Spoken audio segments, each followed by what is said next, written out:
నమస్తే, welcome to I dream inside politics with కవిత.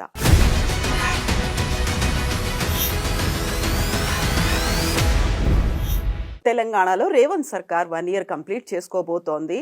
అందుకోసమే December 1st నుంచి 9th వరకు సెలబ్రేషన్స్ చేయబోతోంది రేవంత్ సర్కార్. ఈ 1 yearలో రేవంత్ సర్కార్ ఫోకస్ చేసినటువంటి అంశాలేంటి, దేని మీద ఫోకస్ మిస్ అయింది, సంబరాలు ఎందుకోసం చేస్తున్నారు, డ్రాబ్యాక్స్ సెట్ బ్యాక్స్ ఏమున్నాయి, లూప్ హోల్స్ ఎక్కడ కనిపిస్తున్నాయి, అసలు విజయాలు సాధించింది ఏ డిపార్ట్మెంట్స్, ఏ అంశాల్లో. మనతో పాటుగా ఉన్నారు మన తెలంగాణ ఎడిటర్ దేవులపల్లి అమర్ గారు.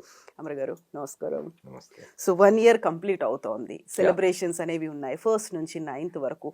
ఏ అంశాల మీద ఫోకస్ పెట్టింది, ఏది మిస్ చేసిందని మీరు అనుకుంటున్నారు గవర్నమెంట్? ఒకటి, ఏ ప్రభుత్వానికైనా అధికారంలోకి వచ్చే ముందు ఎన్నికల సమయంలో అయితే ప్రామిసెస్ చేస్తారో ఆ ప్రామిసెస్ ఫుల్ఫిల్ చేయడం వైపు ఫోకస్ ఉంటుంది ఎప్పుడైనా కూడా.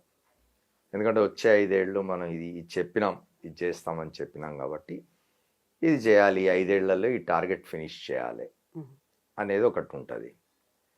ఇక్కడికి వచ్చేసరికి కూడా Congress party after 10 years of gap, 2014 తర్వాత మొన్న మళ్ళా 1 year బ్యాక్ పవర్లోకి వచ్చింది కాంగ్రెస్. 10 years అపోజిషన్లో ఉన్నది.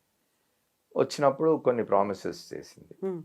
ఆ ప్రామిసెస్లో ఎంతవరకు ఫుల్ఫిల్ చేయగలిగింది, ఎక్కడ ఫెయిల్ అయింది, ఎక్కడ చేయలేకపోయింది అని మాట్లాడుకోవాలంటే 1 year ఈజ్ టూ ఎర్లీ.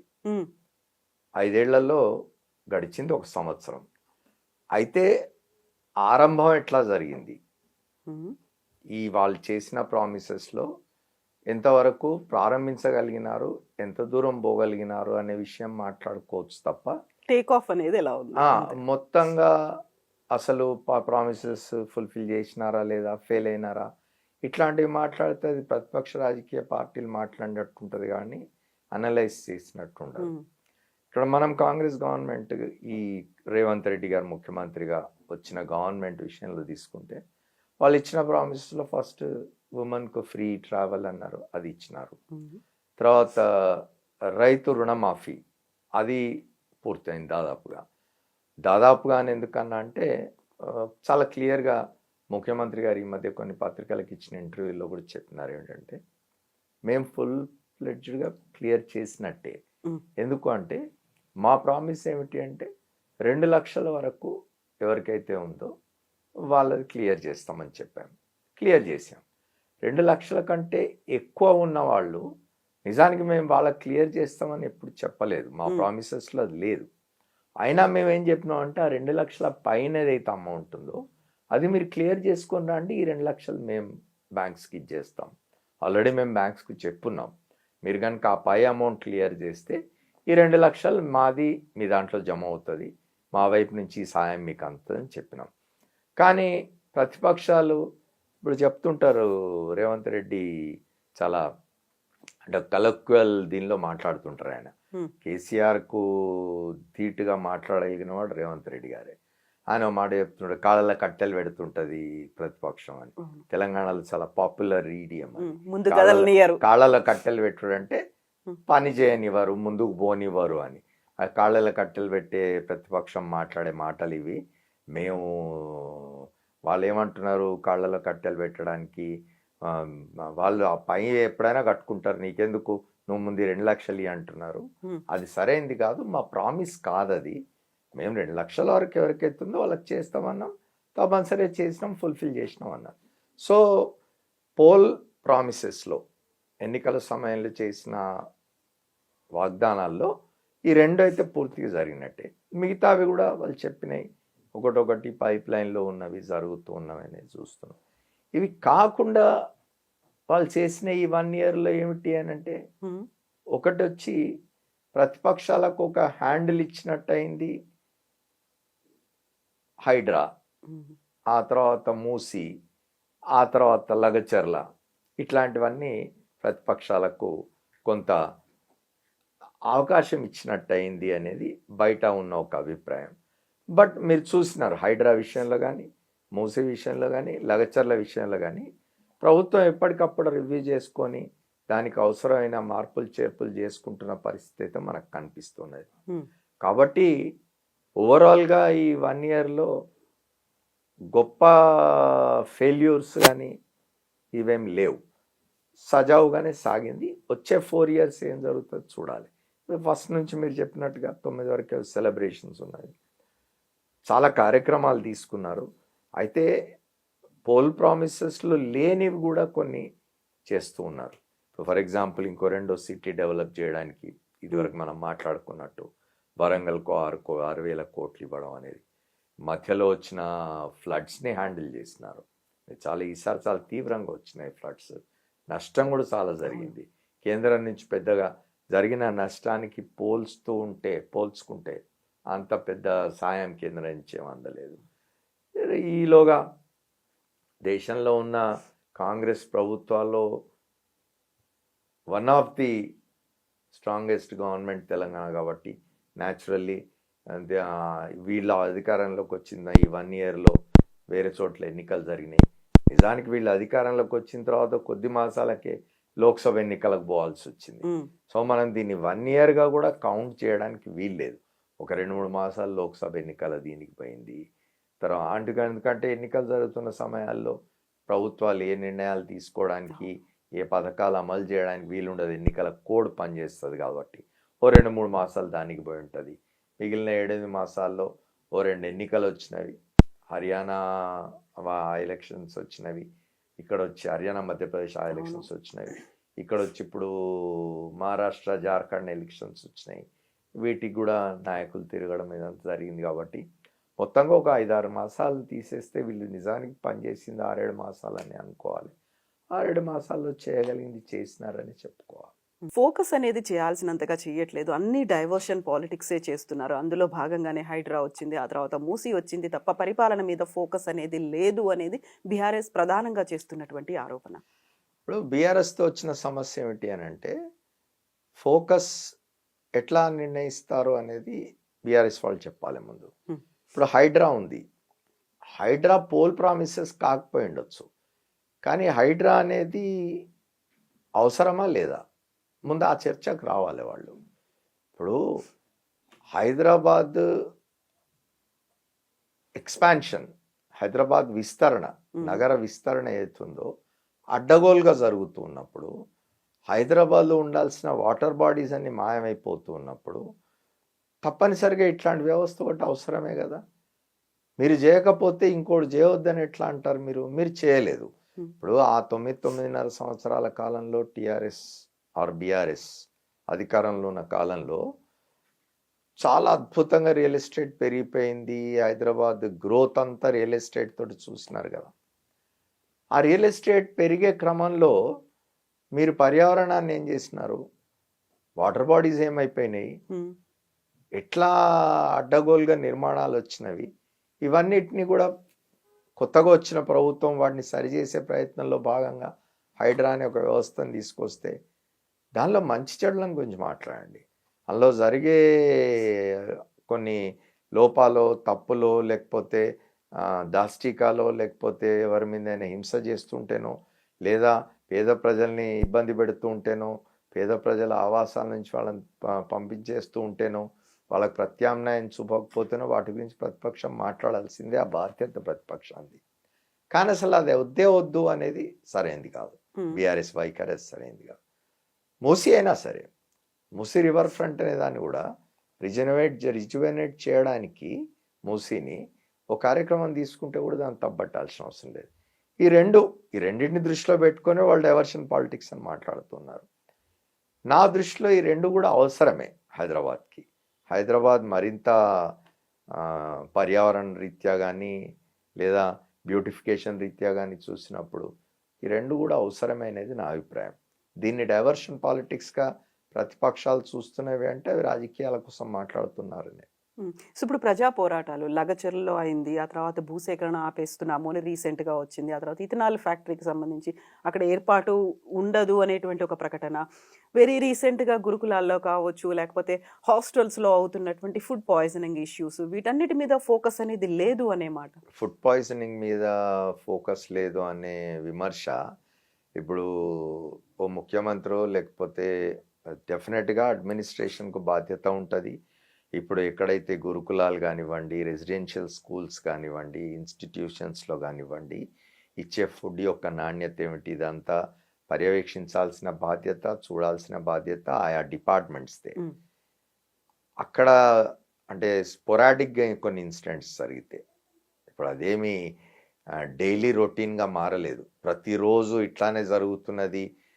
రాష్ట్రంలో ఉన్న ప్రతి గురుకులంలో, ప్రతి రెసిడెన్షియల్ ఎడ్యుకేషన్ ఇన్స్టిట్యూషన్స్లో ప్రతిరోజు ఇది జరుగుతున్నది అన్నప్పుడు ప్రభుత్వ ఫెయిల్యూర్ అనుకోవాలి. కానీ ఉమ్, కొన్ని సంఘటనలు జరిగినాయి, దాని మీద ప్రభుత్వం చర్యలు తీసుకుంటున్నదా లేదా, బాధ్యుల మీద కఠినంగా వ్యవహరిస్తుందా లేదా బాధ్యుల పట్ల అనేది చూడాలి తప్ప, దాన్ని తీసుకొచ్చి ఇది ప్రభుత్వం యొక్క వైఫల్యం, ముఖ్యమంత్రి వైఫల్యం అనడం సరైనది కాదు.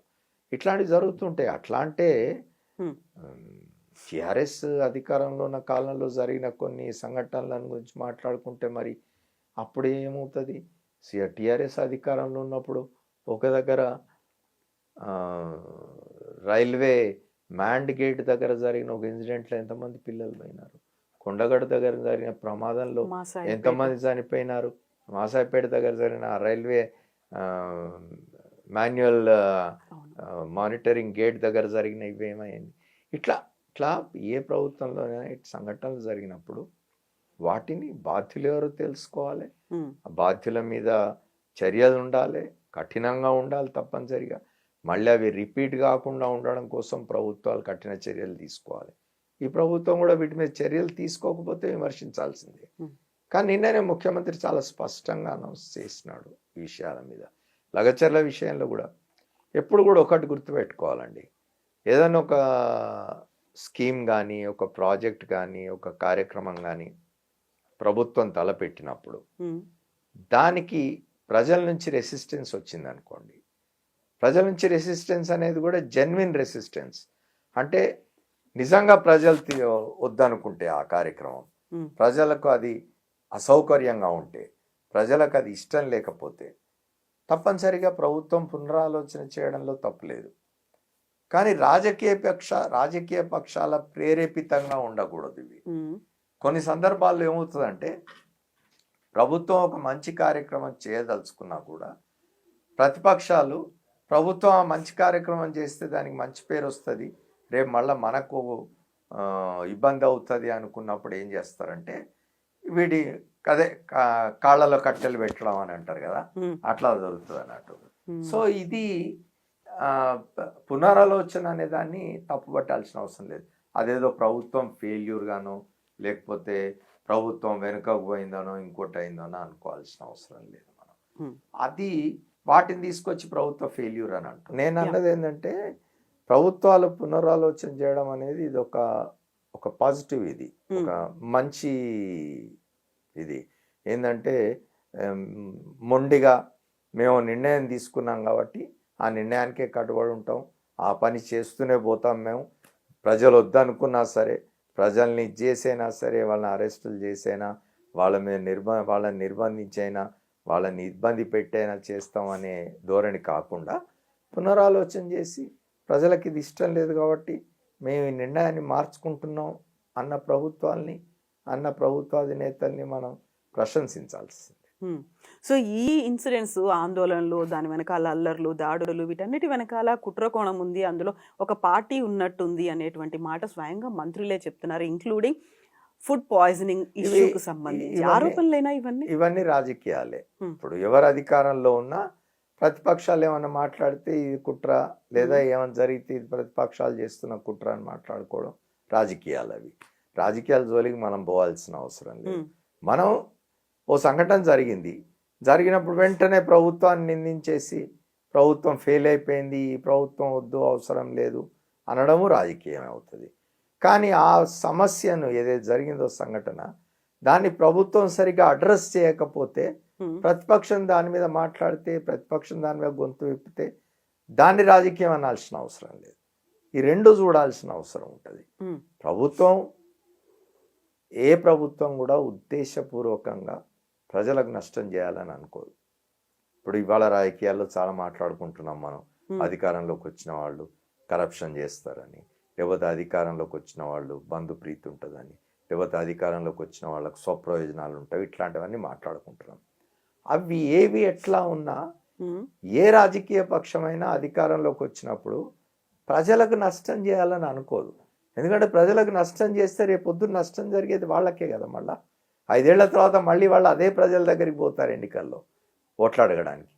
అప్పుడు నష్టం జరుగుతుందనే స్పృహ ఉంటుంది. కాబట్టి వీలైనంత వరకు ప్రజాహితం కోరే పనిచేస్తాయి రాజకీయ పక్షాలు. పూర్తిగా అధికారంలోకి రాగానే ప్రజలను వదిలేసేసి మేము ఈ 5 ఏళ్ళు బాగుపడిపోవాలి, మేము 5 ఏళ్ళు 1000 కోట్లు సంపాదించుకోవాలి అనే ధోరణి ఎవరికి ఉండదు. వాళ్ళు ఏ రాజకీయాల్లో ఎటువంటిది చేసినా కూడా ప్రజల కోసం పనిచేస్తారు. ప్రజల కోసం పనిచేస్తేనే కదా మళ్ళీ అధికారంలోకి వచ్చేది ఎవరైనా. సో ఇప్పుడు ఈ 1 ఇయర్ కాలంలో జరగాల్సినటువంటి మంత్రివర్గ విస్తరణ జరగలేదు, ఆ తర్వాత పరిపాలన మీద ఫోకస్ పెట్టలేదు. ఇక్కడి నుంచి అంతా ఎలక్షన్స్ జరుగుతున్నటువంటి రాష్ట్రాల కోసం డబ్బు పంపిణీ మీదే ఫోకస్ అంతా ఉంది అనేటువంటి ఆరోపణని ఎట్లా చూస్తారు మీరు? ఇప్పుడు ఒకటి నేను ఇంతకుముందు చెప్పాను మీకు, ఈ 1 సంవత్సర కాలంలో బోలెడు ఎన్నికలు వచ్చినాయి. ఒక 5-6 మాసాలు బహుశా ముఖ్యమంత్రి గారు, మంత్రులు, లేకపోతే వారికి సంబంధించిన వాళ్ళ పార్టీకి సంబంధించిన నాయకులు వీళ్ళంతా 5-6 మాసాలు ఎన్నికల మీద దృష్టి పెట్టాల్సిన పరిస్థితి ఉండింది, ఇంక్లూడింగ్ ప్రతిపక్షాలు కూడా. ఆ మేరకు అంటే ప్రతిపక్షాలు మన దగ్గర తీసుకోండి, మన దగ్గర ప్రధానంగా ఉన్న ప్రతిపక్షం బీఆర్ఎస్కి ఈ రాష్ట్రం వదిలిపెట్టి బయట ఏం పని లేదు వాళ్ళకు. కాబట్టి వాళ్ళకి పెద్ద ఇబ్బంది ఏం లేదు. వాళ్ళు ఈ 6 మాసాల కాలంలో పెద్దగా వాళ్ళు బయట పోయి వేరే రాష్ట్రాల్లో తిరిగి ఎన్నికల్లో పనిచేసింది ఏమి లేదు. అధికార పక్షం అది జాతీయ స్థాయిలో ఒక ప్రధాన పక్షం కాబట్టి తప్పనిసరిగా ఇక్కడ అధికారంలో ఉన్నారు కాబట్టి వీరి సహకారం ఇవి తప్పనిసరిగా ఉంటుంది. వీళ్ళు పోయి ఉంటారు, క్యాంపెయిన్ చేసి ఉంటారు, గెలిచిన చోట్ల గెలుస్తారు, లేని చోట్ల లేరు. ఏ రాష్ట్రం నుంచి అయినా అది జరుగుతుంది. అది జరిగింది కొంత. రెండవది మీరు అన్నట్టు మంత్రివర్గ విస్తరణ జరగలేదు. మంత్రివర్గ విస్తరణ జరగనంత మాత్రాన ప్రభుత్వం పనిచేయలేదనో, ప్రభుత్వం స్తబ్దుగా ఉందనో అనుకోవాల్సిన అవసరం లేదు. ఎందుకంటే మిగిలిన ఇంకా 4-6 మంత్రి పదవులు 6 ఉన్నవి. 6లో ఇప్పుడు 4 ఫిలప్ చేస్తారు, 4 భర్తులు అనే ఒక ప్రచారం జరుగుతున్నది. ఇప్పుడు ఆ 4-6 లేకపోయినా ఫుల్ ఫ్లెడ్జ్డ్ మంత్రివర్గం ఉంది. ఒకటి ఏమిటి అంటే హోంశాఖ ముఖ్యమంత్రి దగ్గరనే ఉంది, విద్యాశాఖ, ఇట్లాంటివన్నీ మాట్లాడతారు.